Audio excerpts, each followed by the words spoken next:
बिस्मिल्लाहिर्रहमानिर्रहीम। अस्सलाम वालेकुम। Welcome to our channel. आज के लेक्चर में हम एक्सरसाइज 2.2 का क्वेश्चन नंबर 3 एंड 4 सॉल्व करेंगे। क्वेश्चन नंबर 3 है find the value of X in the following questions. यानी इन फॉलोइंग क्वेश्चंस के अंदर एक्स की वैल्यू को फाइंड करना है, यानी अननोन की वैल्यूज़ फाइंड करनी है। पहला क्वेश्चन है हमारे पास log x3 इक्वल टू 1। अगर हमारे पास क्वेश्चन जो है वो लोगरिथमिक फॉर्म में है, log की फॉर्म में, तो सबसे पहले आपने एक्सपोनेंशियल फॉर्म में इसको कन्वर्ट करना है। एक्सपोनेंशियल फॉर्म में किस तरह कन्वर्ट करेंगे कि यहाँ पे जो नंबर लिखा हुआ होता है वो बेस होती है, इक्वल टू के बाद वाला नंबर बेस की पावर बन जाता है, इक्वल टू इधर जो नंबर होता है उसको हम इस साइड पे लिखते हैं, तो x किसकी इक्वल आ जाता है, 3 की इक्वल आ जाएगा। Part number 2, log x plus 1 9 equal to 2। Base यहाँ पे हमारे पास x प्लस 1 है, इक्वल टू के बाद 2 इसकी पावर बन जाएगा, इक्वल टू 9। आपको पता है कि अगर हमारे पास स्क्वायर हो तो स्क्वायर को ख़त्म करने के लिए हम दोनों साइड पे स्क्वायर रूट लेंगे। ये स्क्वायर रूट से कैंसिल हो जाएगा, तो यह आ जाएगा x प्लस 1 इक्वल टू 9। 3 का स्क्वायर होता है 3 3 या 9, और इसको हम लिख सकते हैं 3 का स्क्वायर। तो अब इसका ये स्क्वायर रूट के साथ कैंसिल हो जाएगा, तो x प्लस 1 इक्वल टू 3 आ जाएगा। अब हमने x की वैल्यू फाइंड करनी है, तो ये इधर प्लस 1 है, इस साइड पे आके माइनस 1 हो जाएगा। 3 माइनस 1 इक्वल टू 2, तो x की वैल्यू हमारे पास क्या आ गई, 2 आ गई। Part number 3, log 381 equal to x। अब हम पहले इसको एक्सपोनेंशियल फॉर्म में लिखेंगे, 3 की पावर x आ जाएगा, इक्वल टू 81। 81 का हम एलसीएम लेते हैं, तो ये हमारे पास इसके प्राइम फैक्टर्स हैं। 81 की जगह हम इसके प्राइम फैक्टर्स लिख देंगे, तो ये हमारे पास आ जाएगा 3 की पावर 4। क्योंकि मल्टीप्लाई में बेसिस सेम हो तो पावर्स ऐड हो जाती हैं, 1 plus 1 2, 2 plus 1 3 and 3 plus 1 4। Next बात यह है कि अगर इक्वल टू के दोनों साइड पे बेसिस सेम होंगी तो पावर्स आपस में इक्वेट हो जाएंगी। जैसे कि अब दोनों साइड पे 3 बेस है, तो x की वैल्यू हमारे पास क्या आ जाएगी, 4 आ जाएगी। अगर बेसिस सेम हो तो पावर्स इक्वेट हो जाती हैं, और अगर पावर सेम है तो बेसिस इक्वेट हो जाती हैं। Part number 4, log 264 equal to x plus 1। अब हम इसको एक्सपोनेंशियल फॉर्म में लिखेंगे, 2 की पावर आ जाएगा x प्लस 1 इक्वल टू 64 इस साइड पे आ जाएगा। हम 64 का एलसीएम फाइंड करेंगे, तो ये इसके तमाम प्राइम फैक्टर्स हैं। 64 की जगह हम इसके तमाम प्राइम फैक्टर्स लिख देंगे, तो ये हमारे पास क्या बन जाएगा, 2 की पावर 6 बन जाएगा। अब देखें दोनों साइड पे, left hand side and right hand side, दोनों साइड पे बेसिस सेम हैं, तो पावर्स को हम इक्वेट कर लेंगे। x प्लस 1 इक्वल टू आ जाएगा 6 के, ये इधर प्लस 1 है तो इस साइड पे आके माइनस 1 हो जाएगा। 6 माइनस 1 इक्वल टू 5, x की वैल्यू आ गई 5। log 2x equal to 4, part number 5 है, हम इसको पहले एक्सपोनेंशियल फॉर्म में लिखेंगे, 2 की पावर 4 इक्वल टू x। इसका मतलब है कि 2 को हम 4 टाइम आपस में मल्टीप्लाई करेंगे, 2 2 ज़ा 4, 4 2 ज़ा 8 एंड 8 2 ज़ा 16, तो x की वैल्यू आ गई यहाँ पे 16। Part number 6, log 2x square minus 1 equal to 3। Logarithmic form है तो पहले हम एक्सपोनेंशियल फॉर्म में चेंज करेंगे। बेस यहाँ पे 2 है, 2 की पावर आ जाएगी 3 इक्वल टू, ये वाली टर्म इक्वल टू के इस साइड पे आ जाएगी, x स्क्वायर माइनस 1। 2 की पावर 3 का मतलब है कि हमने 2 को 3 टाइम आपस में मल्टीप्लाई करना है, 2 2 ज़ा 4 एंड 4 2 ज़ा 8 equal to x square minus 1। ये माइनस 1 इस साइड पे आएगा तो प्लस 1 हो जाएगा, 8 प्लस 1 इक्वल टू 9। अब अगेन देखें यहाँ पे हमारे पास हमें x की वैल्यू चाहिए, जबकि यहाँ पे x स्क्वायर है। x स्क्वायर को ख़त्म करने के लिए हम दोनों साइड पे स्क्वायर रूट लेंगे।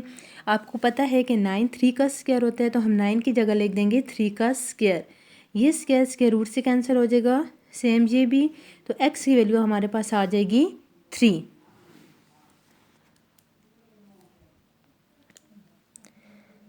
क्वेश्चन नंबर 4 है find the unknown appear in the question 2। Question 2 हमारे पास क्या था कि आपने फॉलोइंग जो कोई पार्ट्स हैं उनको लोगरिथमिक फॉर्म को एक्सपोनेंशियल में चेंज करना था, एक्सपोनेंशियल को लॉग फॉर्म में चेंज करना था। अब उसी क्वेश्चन में मौजूद तमाम जो अननोन्स हैं हमने उनकी वैल्यूज़ फाइंड करनी है। क्वेश्चन नंबर 4 में पहले 2 पार्ट में तो हमारे पास कोई अननोन नहीं है, तो ये एज इट इज़ ही रहेंगे, इनको हम सॉल्व नहीं करेंगे। पार्ट नंबर 3 देखें, इसमें हमारे पास है log 5x इक्वल टू 5। इसमें अननोन है, ये हम फाइंड करते हैं। तो मैंने आपको बताया है कि लोगरिथमिक फॉर्म में अगर क्वेश्चन गिवन है तो सबसे पहले आपने एक्सपोनेंशियल फॉर्म में इसको कन्वर्ट करना है, 5 की पावर 5 आ जाएगा इक्वल टू x इस साइड पे आ जाएगा।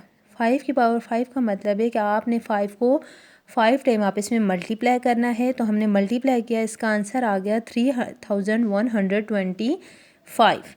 पार्ट नंबर 4 है b की पावर -3/4 इक्वल टू 1/27। अब 27 का एलसीएम लें तो हमारे पास ये इसके प्राइम फैक्टर आ जाएंगे, यानी 3 की पावर 3 आ जाएगा। 3 की पावर नीचे +3 है, तो जब हम इसको ऊपर लेके जाएंगे तो 3 की पावर -3 हो जाएगा। अब हमने लॉ एक्सपोनेंट पढ़ा था कि पावर की पावर हो तो वापस में मल्टीप्लाई हो जाएंगी। अगर ये इस फॉर्म में है तो हम इसको इस तरह लिख सकते हैं, b की पावर 1/4 की होल पावर -3। हम इनको अगेन आपस में मल्टीप्लाई करें तो -3/4 ही आएगा।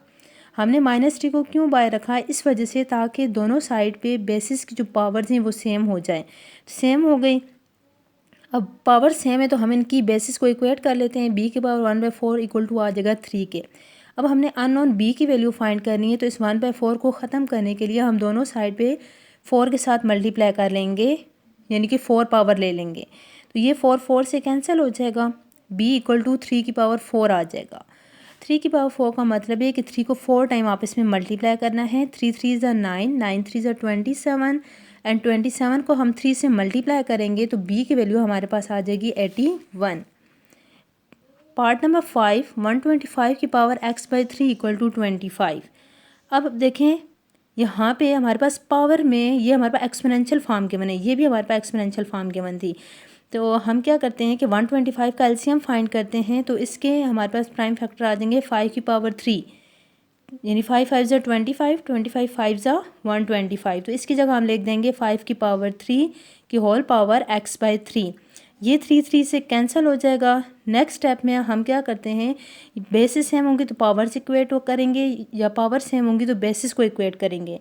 तो यहाँ इस पार्ट में बेसिस सेम हो सकती हैं। कैसे, अगर हम 25 की जगह 5 का स्क्वायर लिख देंगे, बिकॉज 5 × 5 इक्वल टू 25 की इक्वल होता है। अब देखें दोनों साइड पे 5 बेस सेम है, तो हम पावर्स को आपस में इक्वेट कर लेते हैं। x की वैल्यू क्या आ जाएगी 2। पार्ट नंबर 6 से log 10 की power 12 equal to y। First of all we will write it in the exponential form. 10 की पावर आ जाएगी y इक्वल टू, इसको हम इस साइड पे लिख लेंगे 10 की पावर 12। अब दोनों साइड पे बेस सेम है तो पावर्स इक्वेट हो जाएंगी, y इक्वल टू 12 आ जाएगा। पार्ट नंबर 7 है 256 की पावर x/4 इक्वल टू 1/64। हम 256 का एलसीएम हमने फाइंड किया, तो ये तमाम इसके प्राइम फैक्टर्स आ गए, वो हम लिख देंगे, जो बनेगा 2 की पावर 8 की होल पावर x/4। इसके बाद हमने 64 का एलसीएम फाइंड किया, तो इसके तमाम प्राइम फैक्टर्स को हमने यहाँ पे लिख दिया। इनको हमने काउंट किया, क्योंकि बेसिस सेम है तो पावर z हो जाएंगी। 2 की पावर 6 आ गया। अब पावर की पावर हो तो लॉ एक्सपोनेंट के अकॉर्डिंग ये पावर्स आपस में मल्टीप्लाई हो जाएंगी। 2 की पावर 8x/4 हो जाएगा। ये 2 की पावर नीचे +6 है, ऊपर जाके क्या हो जाएगा -6। 4 1 ज़ा 4, 4 2 ज़ा 8, 2 की पावर क्या आ गया 2x। दोनों साइड पे बेसिस सेम है तो पावर्स को इक्वेट कर लेंगे। 2x equal to -6। 2 इस साथ मल्टीप्लाई हो रहा है तो इसके नीचे जाके क्या हो जाएगा डिवाइड। 2 1 ज़ा 2 एंड 2 3 ज़ा 6। x की वैल्यू क्या आ जाएगी -3। Part number 8 log 3 × x³ + 1 equal to 2। सबसे पहले हम इसको एक्सपोनेंशियल फॉर्म में लिखेंगे। बेस 3 है, इक्वल टू के बाद वाला नंबर इसकी पावर बन जाएगा 3 की पावर 2 इक्वल टू, इसको हम इस साइड पे लेकर आते हैं x³ + 1। 3 की पावर स्क्वायर का मतलब है कि 3 को 2 टाइम मल्टीप्लाई करना है। 3 3 ज़ा 9 आ जाएगा, +1 है तो -1 हो जाएगा। 9 - 1 इक्वल टू 8। 8 हम 2 को अगर हम 3 टाइम मल्टीप्लाई करें, या दूसरे लफ्ज़ों में 8 का हम एलसीएम लें, तो इसके ये प्राइम फैक्टर्स आ जाएंगे 2 × 2 × 2, यानी हम लिख सकते हैं कि 2 की पावर 3 इक्वल टू x³। अब इन दोनों की पावर सेम है दोनों साइड पे, तो बेसिस इक्वेट हो जाएंगी, x इक्वल टू 2 आ जाएगा। Part number 9 log 5 2x - 3 equal to 1। सबसे पहले हम इसको एक्सपोनेंशियल फॉर्म में लिखेंगे। 5 की पावर 1 इक्वल टू 2x - 3 आ जाएगा। ये -3 इधर आके +3 हो जाएगा। 5 + 3 इक्वल टू 8। 2x 2 इस साथ मल्टीप्लाई हो रहा है तो 8 के नीचे जाके डिवाइड हो जाएगा। 2 1 ज़ा 2 एंड 2 4 ज़ा 8, तो x की वैल्यू आ गई यहाँ पे 4, यानी इसको कैंसिल कर दिया ना, 2 1 2 एंड 2 4 8, x की वैल्यू 4 आ गई। पार्ट नंबर 10 है 2x + 1 = 2 की पावर 3। 2 की पावर 3 का मतलब है कि 2 को 3 टाइम मल्टीप्लाई करना है, 2 2 ज़ा 4 एंड 4 2 ज़ा 8। इधर प्लस, अब ये हमारे पास इक्वेशन बन गई है। कांस्टेंट को हम इस साइड पे लेकर आते हैं, +1 है तो इधर आके क्या हो जाएगा -1। 8 - 1 = 7। 2 इसके साथ मल्टीप्लाई हो रहा है तो इसके नीचे जाके डिवाइड हो जाएगा, x = 7/2।